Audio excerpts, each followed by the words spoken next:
বাঙালি কারা? এই প্রশ্নের সহজ উত্তর সকলেই এক বাক্যে বলবো, যারা বাংলা ভাষায় কথা বলে তারাই বাঙালি।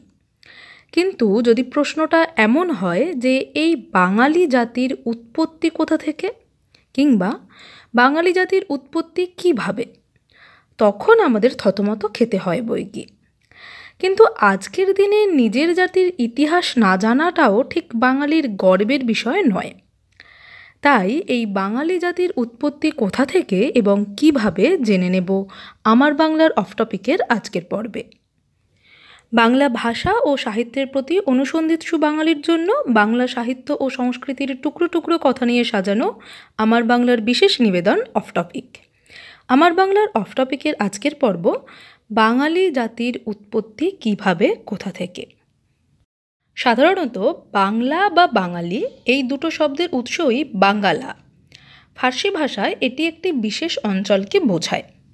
তবে বিশ্বের দরবারে বাঙালি জাতি একটা বৈচিত্র্যময় জাতি। নৃবিজ্ঞানীরাও বাঙালি জাতিকে মিশ্র জাতি বলেই স্বীকার করেছেন। শুধু তাই নয়, চীন ও আরবীয়দের পর বাঙালিরা হচ্ছে পৃথিবীর তৃতীয় বৃহত্তম জাতি এবং ইন্দো ইউরোপীয়দের মধ্যে সর্বাপেক্ষা বৃহত্তম বলেও মনে করা হয়। গবেষক অতুল সুর বাংলা ও বাঙালির বিবর্তন গ্রন্থে উল্লেখ করেছেন, বাংলা অতি প্রাচীন অঞ্চল। ভূতাত্ত্বিক গঠনের দিক থেকে প্রায় 25 লক্ষ বছর আগে প্লিওসিন যুগের পর প্লাইটোসিন যুগের উদ্ভব ঘটে। বাংলায় এই প্লাইটোসিন যুগের নিদর্শন পাওয়া যায়। এই দিক থেকে বলা যায়, বাংলায় বসবাসকারী বাঙালি জাতি শুধু বৃহত্তম নয়, আদিমতম মানবগোষ্ঠীর অন্যতম।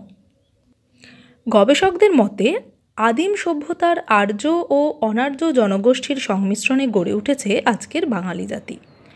আর্য জনগোষ্ঠী বাংলায় আসার আগে অনার্য জাতির বাস ছিল। মূলত তারাই বাঙালি জাতির শিকড়। নৃতাত্ত্বিকরা এ প্রসঙ্গে বিভিন্ন জাতির উল্লেখ করেছেন। 1. নেগ্রিটো। এদের আদি নিবাস আফ্রিকার ইথিওপিয়া অঞ্চল। দক্ষিণ পূর্ব এশিয়ার আদিম জনগোষ্ঠী এই নেগ্রিটো। এদের গায়ের রং কালো, মাথার গড়ন লম্বাটে, নাক চ্যাপ্টা, দেহ খর্বাকার। এরা ভারতে প্রবেশ করেছিল প্রায় ৭৫,০০০ বছর আগে।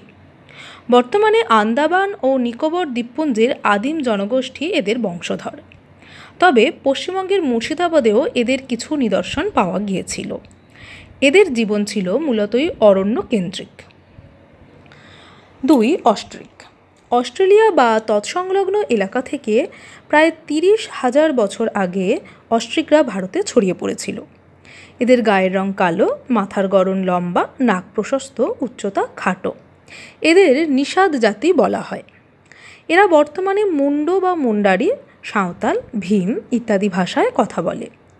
সুনীতি কুমার চট্টোপাধ্যায় এই অস্ট্রিক জনগোষ্ঠীকে কোল জাতি বলে অভিহিত করেছেন।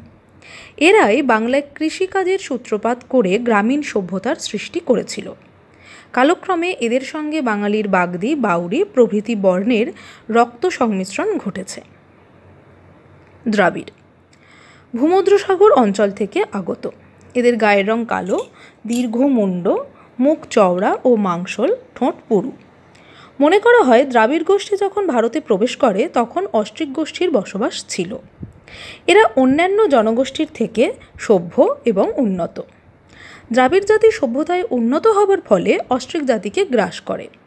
এদের অবদান নগর সভ্যতা।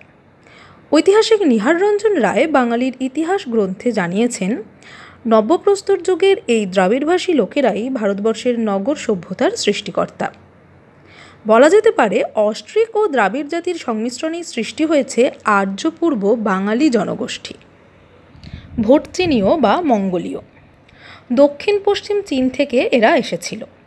এদের গায়ের রং পিতাভ, গণ্ডাস্থির প্রাধান্য, দীর্ঘ শির, বিস্তৃত নাক, ঋজু চুল।